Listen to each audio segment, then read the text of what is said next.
அஸ்ஸலாமு அலைக்கும் வரஹ்மத்துல்லாஹி வபரகாத்துஹு. தினமும் ஒரு துஆ.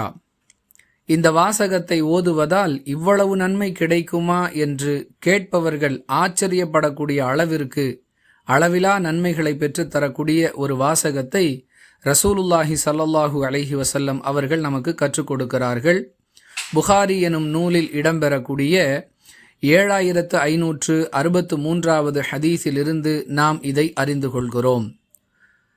இதை சொல்லுவது நாவுக்கு மிகவும் இலகுவானது. நன்மை தீமை எடை போடப்படும் தராசில் நன்மையின் அளவை அதிகமாக்கக்கூடியது. எல்லாவற்றிற்கும் மேலாக அளவற்ற அருளாளனாகிய அல்லாஹுவுக்கு இது மிகவும் விருப்பமானது. அது என்ன வாசகம்? சுபஹானல்லாஹி வபிஹம்திஹி சுபஹானல்லாஹில் அதீம். மீண்டும் ஒரு முறை சொல்லுகிறேன்.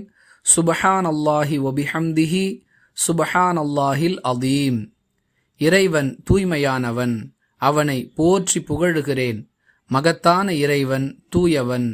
இது அந்த வாசகத்தின் பொருளாகும்.